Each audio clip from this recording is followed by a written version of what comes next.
बोलिए श्री रमण बिहारी लाल की जय। श्री कृष्णाय वासुदेवाय हरे परमात्मने प्रणत क्लेश नाशाय श्री गोविंदाय नमो नमः।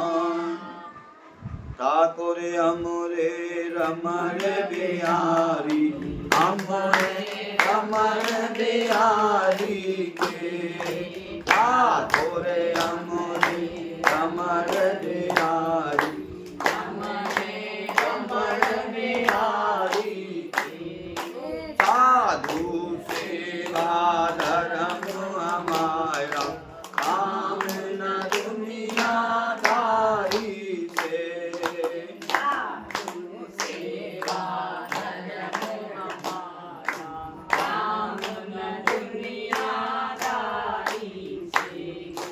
गुरु की सेवा धर्म हमारा काम न दुनियादारी से। गुरु की सेवा धर्म हमारा काम न दुनियादारी से। कोई भला कहो चाहे बुरा कहो हो गए रमण बिहारी के। कोई भला कहो चाहे बुरा कहो हम हो गए रमण बिहारी के। हम हो गए सद्गुरु प्यारे के। हम हो गए सद्गुरु प्यारे के। हम हो गए यमुना मैया के। हम हो गए यमुना मैया के। हम हो गए भोले बाबा के। हम हो गए भोले बाबा के। हम हो गए हनुमत दादा के। हम हो गए हनुमत दादा के। हम हो गए अवध बिहारी के। हम हो गए अवध बिहारी के। बोलिए श्री रमण बिहारी लाल की जय जय श्री राधे श्याम।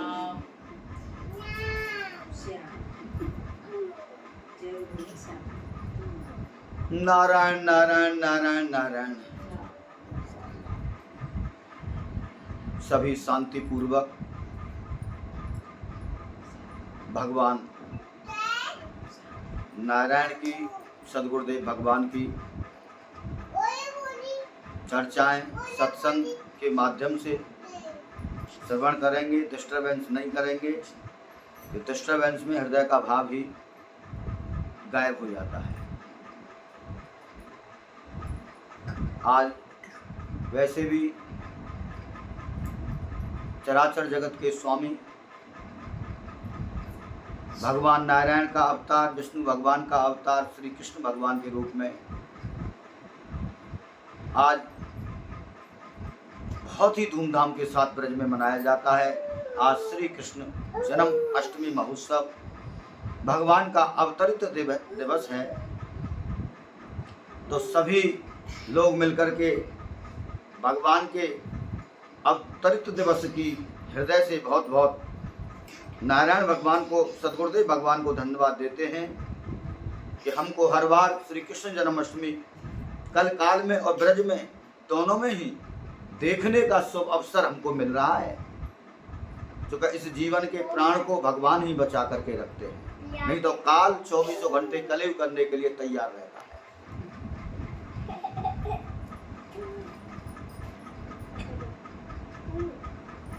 वास्तविक भगवान का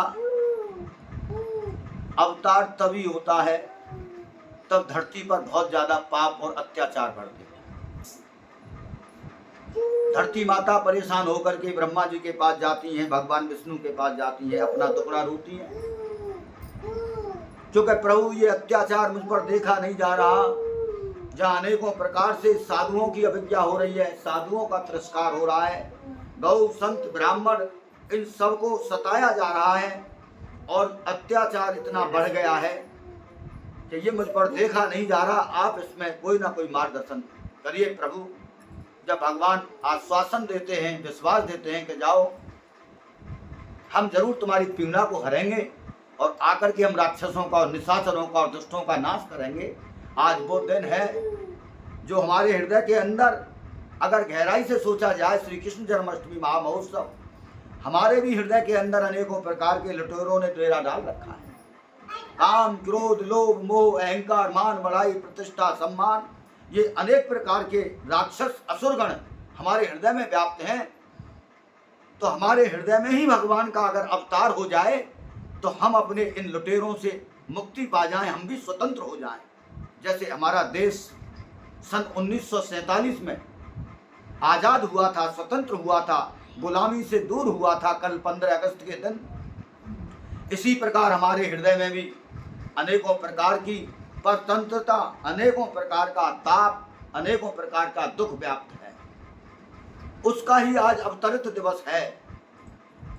वो बाहरी लुटेरे हैं जो साधु और संतों को परेशान करते हैं, लेकिन ये अंदर के लुटेरे हैं, इतने सरल स्वभाव वाले सनातनी जीव को परेशान करते हैं। इसके लिए भगवान सभी के हृदय में अवतरित हों और सभी अपने आनंद स्वरूप आत्मा में विलीन हों, सभी अपने प्रिया प्रीतम के चरणों का दीदार सभी के हृदय में। आज भगवान रात्रि वेला में उसी गर्भ से प्रकट होंगे जो कंस की चचेरी बहन थी देवकी। देवकी को जब कंस विदा करने के लिए जा रहा था, कंस की चचेरी बहन देवकी थी और देवकी को जब विदा करने के लिए जा रहा था तो आकाशवाणी हुई, हे कंस, इसी के 8वें गर्भ के द्वारा तेरा खात्मा होगा, तू मारा जाएगा। कंस ने जब इस प्रकार की भाव और आवाज अपने कानों में सुनी तो देवकी के लिए तलवार निकालनी, ना रहेगा बांस और ना बजेगी बांसुरी। कंस को समझाया इस तरह की निशान हत्या करना इस बहुत ही जघन्य से जघन्य अपराध है, तू बहुत ही पापी हो जाएगा और चारों तरफ की दुनिया तुझ पर थूकेगी। इस देवकी अपनी बहन को मारे मत। बस देव जी ने भी उनसे प्रार्थना करी कि इसका जो 8वां गर्भ होगा हम उसे ही तुझे दे देंगे और तू उसको मार देना। अब जो नारायण स्वरूप परमात्मा है, जो चराचर जगत का स्वामी है, जिनके एक पलक झपकने से संसार का प्रलय हो सकता है, तो उसको कौन मार सकता है? वो तो दुनिया को मारने वाला है। अपने संकल्प मात्र से, अपने संकल्प मात्र से दुनिया को खत्म कर सकते हैं, दुनिया की प्रलय कर सकते हैं और अपने ही संकल्प मात्र से एक से अनेक हो सकते हैं और जड़ और चेतन के अंदर प्रकट हो सकते हैं। आज उन भगवान श्री कृष्ण का ब्रज के अंदर अवतरित दिवस है, अवतार होगा। उस खुशी में एक बार बोल दीजिए, बोलिए श्री रमण बिहारी लाल की जय।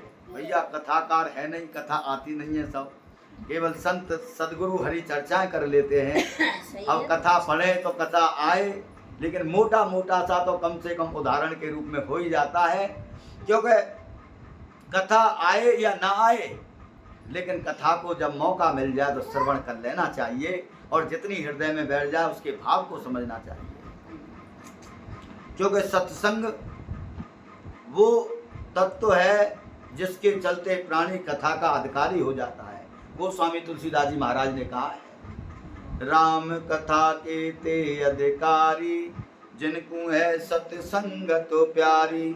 सत्संग रूपी ज्ञान गंगा में डुबकी लगाने के बाद भगवान के चरित्रों को, भक्तों के चरित्रों को सुनने में कोई बहुत बड़ा आनंद आता है, क्योंकि उसका एडमिशन हो जाता है आध्यात्म क्लास में, उसकी कक्षाएं चालू हो जाती हैं। इसीलिए 24 घंटे अपने आत्म कल्याण के भाव में रहना चाहिए। और वास्तविक है,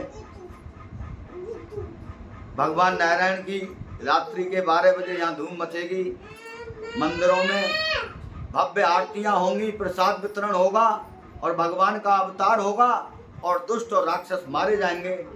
इसीलिए ऐसा अनुभव करिए कि आज हमारे हृदय के अंदर भगवान का अवतार हो रहा है, जिससे हमारे काम, क्रोध, लोभ और मोह, इन्होंने जो द्वंद्व मचा रखा है, हमारे मन को परेशान चारों तरफ से कर रखा है, आज हम उसके दास नहीं रहेंगे। आज हम उस मन को अपना दास बनाएंगे। भगवान का अवतार हृदय में। ऐसा भाव तो रख लीजिए, अरे लड्डू मिले तो ना लेंगे, लेकिन मन के लड्डुओं को तो खा लीजिए, क्या बुराई है। और फिर भी पॉजिटिव सोच रखिए। कभी भी कोई सबरी महारानी जैसी भक्ति पा सकता है, कभी भी। जो कि हर 150 साल बाद किसी न किसी का नाम विख्यात होता है। कुछ समय पहले कमल खिला था, स्वामी विवेकानंद जी के हृदय में कमल खिला था। उनसे पहले स्वामी रामकृष्ण परमहंस जी के हृदय में कमल खिला था।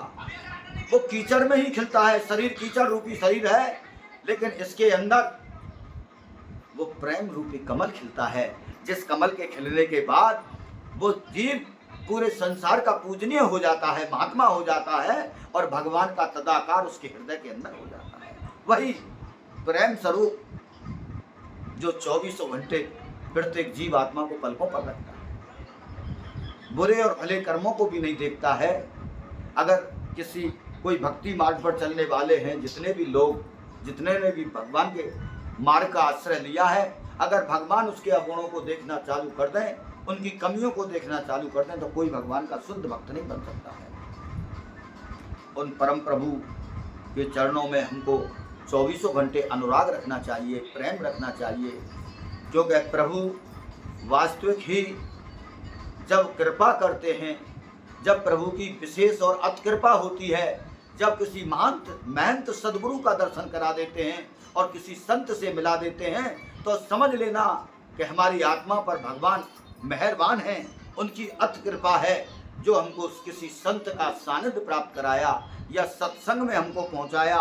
सत्संग में वही जाते हैं जिनको भगवान बुलाते हैं। कोई प्राणी अपने आप नहीं आ सकता, सब कुछ उस आत्मा के ऊपर नारायण की ही कृपा होती है।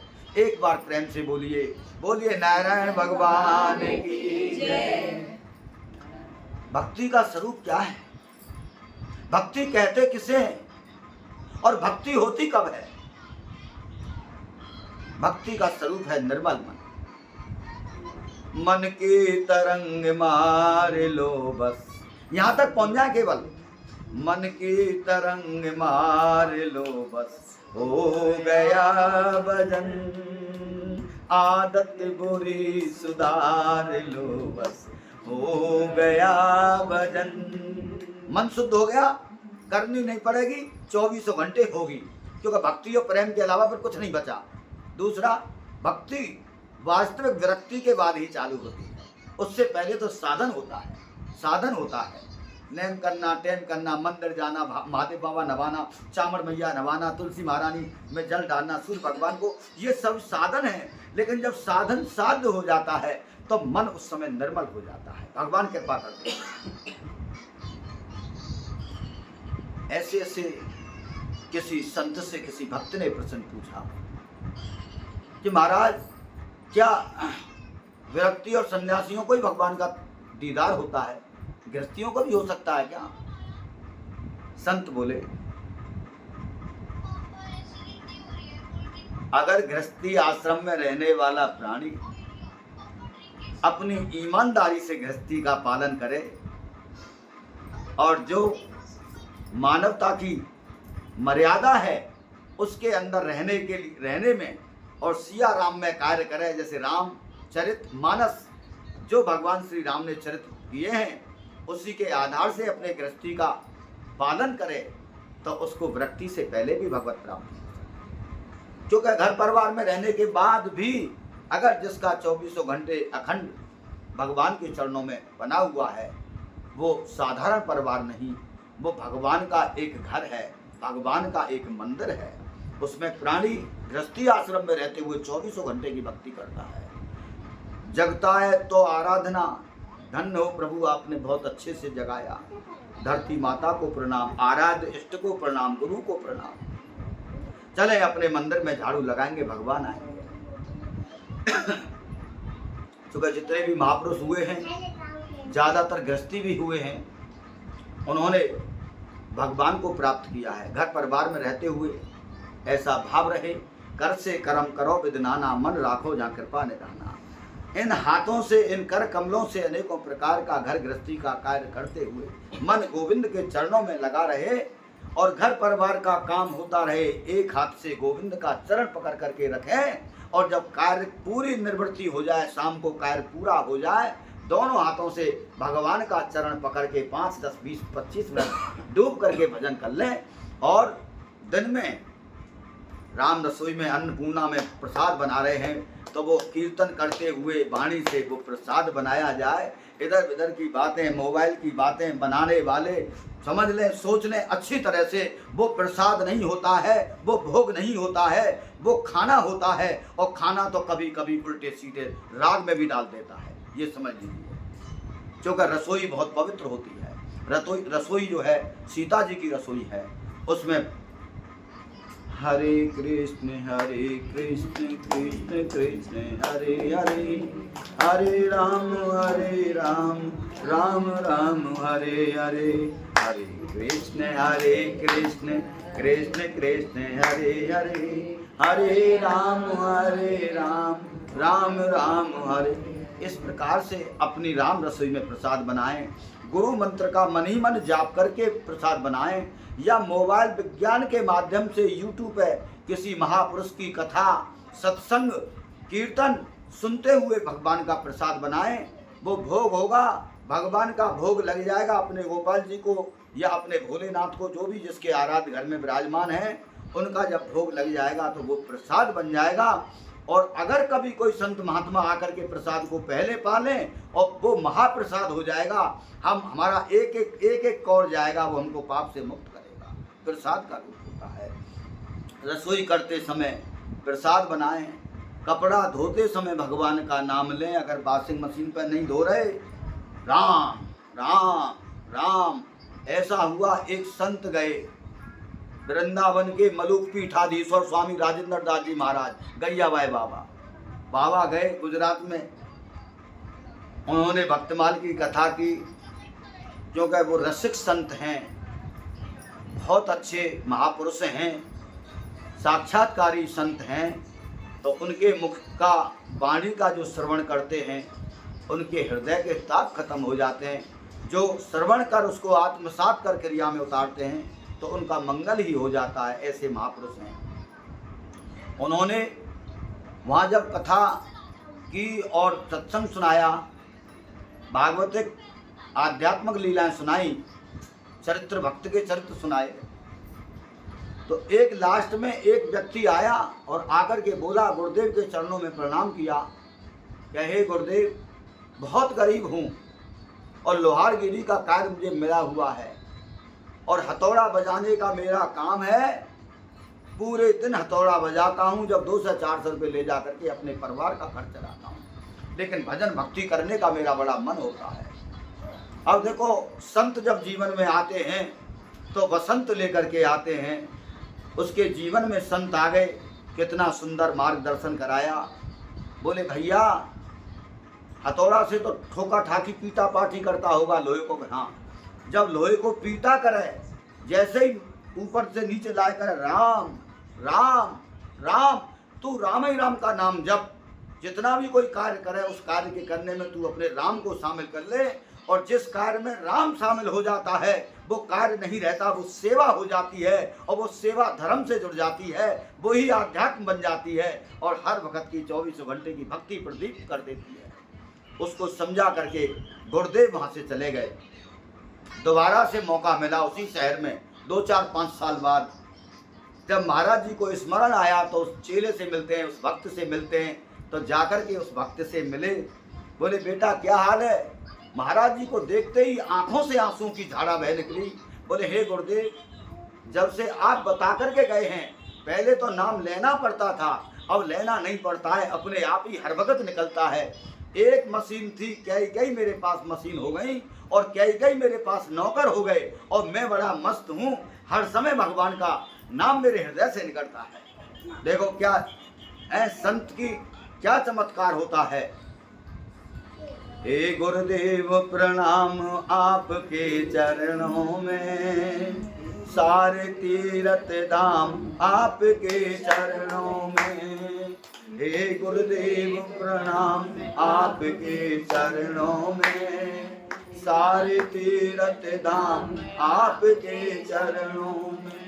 जन्म के दाता मातु पिता हैं, जन्म के दाता मातु पिता हैं, आप कर्म के दाता हैं, आप कर्म के दाता हैं। आप ही मिलाते हैं ईश्वर से, आप मिलाते हैं ईश्वर से। आप ही भाग विधाता हैं, आप ही भाग विधाता हैं।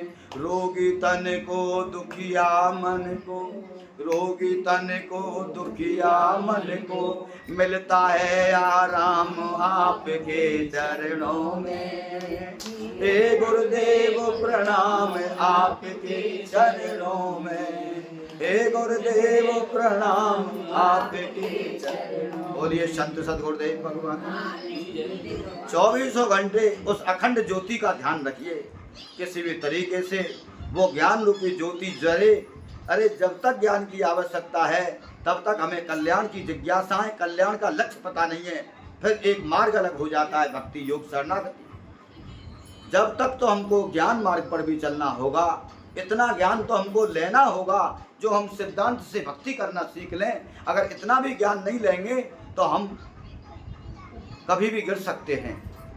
तो हृदय के मन मंदिर में सत्संग रूपी ज्ञान गंगा में डुबकी लगाने के बाद उस भक्ति तत्व का बोध होता है कि भक्ति क्या है।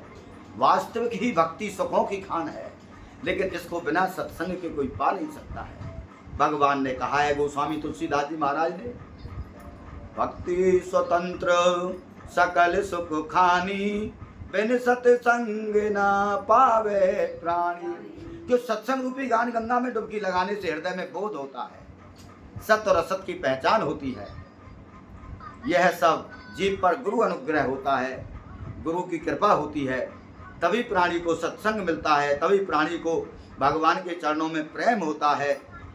लेकिन एक बात ध्यान कर लेना, गुरु ने हमारे हाथ में टॉर्च दे दी है, लेकिन उस टॉर्च का प्रकाश हमको ही देखना पड़ेगा। गुरु ला करके घबराए हुए को हाथ में जल दे सकता है, लेकिन पानी हमको खुद पीना पड़ेगा। अगर टॉर्च को हम सही निर्देश में, सही दिशा में इस्तेमाल नहीं करेंगे, आकाश की तरफ देखेंगे तो हम गिरेंगे। जीवन में गुरुदेव आ गए लेकिन फिर भी गिर जाएंगे। लेकिन इसीलिए कहा है, गुरु वचनों को रखना संभाल के, एक एक वचन में गहरा राज है। जिसने जानी है महिमा गुरु की, उसका डूबा तभी ना जहाज। एक एक वचन को, एक एक वचन के अंदर हमारे आत्म कल्याण की गहराई छिपी हुई है। उन आत्म कल्याण की गहराई को गुरु चरणों में से ले लो, समझ लो, उनके वचनों को अपने हृदय में रख लो। उन्हीं से हमारा आत्मा का कल्याण होगा। गंतव्य गुरु बता देंगे कि तुम जाइए।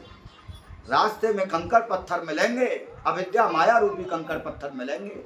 उनके लिए बेटा मैं तुमको ज्ञान रूपी टॉर्च दे रहा हूँ। उस ज्ञान रूपी टॉर्च से कंकड़ पत्थरों को, खाइयों को देखते हुए तुम अपने गंतव्य पर पहुंच जाओगे और पार हो जाओगे। इतना गुरु चरणों पर भरोसा रखना, गुरु के प्रति निष्ठा का भाव रखना, और गुरु ने जो नाम दिया है उस नाम को अनवरत जपते रहना बहुत ही महत्वपूर्ण बात है। ध्यान लगा करके सुन लीजिए। जो भी भगवत मार्ग पर चलने वाले हैं, अगर हमको बचा सकता है इस भवरोग से, अगर बचा सकता है इस माया से, कलयुग में केवल और केवल भगवान का नाम ही बचा सकता है। और त्रिकाल में इस समय कलयुग में कितने भी साधन कर लेना, बिना नाम के और बिना गुरु चरणों की भक्ति पुष्ट हुए कभी हमारा पतन होने से नहीं बच सकता है। इसीलिए रामचरितमानस के अंदर कहा है, हम अब बनावटी बने की बात नहीं कह रहे हैं, ये सब रामचरितमानस के अंदर लिखा हुआ है। कलयुग केवल नाम आधारा, सुमेर सुमेर नरे उतरे पारा। संतत जपत सम अविनाशी, शिव भगवान ज्ञान गुण राशि। राम नाम कल अवमित दाता, हित पर लोक लोक पित माता। अगर कलयुग का मल खत्म होगा हृदय के अंदर से, तो वो राम रतन रूपी धन से ही खत्म होगा, राम नाम से ही खत्म होगा। अगर राम नाम जीवन में नहीं है तो वो प्राणी भक्ति पथ पर मार्ग पर चलता हुआ भी भटक जाएगा और उसका हृदय बिल्कुल बिल्कुल खाली हो जाएगा और जमीन पर खड़ा हो जाएगा। अगर नाम का बल है, गुरुदेव के चरणों की कृपा है, तो ये प्राणी बच सकता है, नहीं तो कभी भी रोड पर खड़ा हो जाएगा ऊपर पहुंचा हुआ। इसीलिए भावे को भावे अनक आलस हूँ, नाम जपत मंगल सिद्धि हूँ। 24 घंटे भगवान के नाम में रहो, प्रभु स्मृति में रहो और प्रभु से प्रार्थना करो कि हे स्वामी, हे अंतर्यामी प्रभु, आप हमारी जिह्वा पर अपने नाम को नचवाते रहो। प्रभु तुम्हारी विशेष कृपा होती है तभी प्राणी आपका नाम ले सकता है। इतना महिमा वाला, इतना कल्याणकारी नाम प्रभु आपकी ही करुणा कृपा से कोई जीव ले सकता है। ऐसी भगवान से नित्य प्रतिदिन प्रार्थना करते रहो, भगवान के चरणों के आश्रय में रहो। अपना जो बल है, अपने रिश्तेदारों का, नातेदारों का, परिवारी जनों का, कुटुंबी जनों का, पड़ोसी जनों का जो बल है वो बल काम नहीं आएगा। काम केवल भगवान का नाम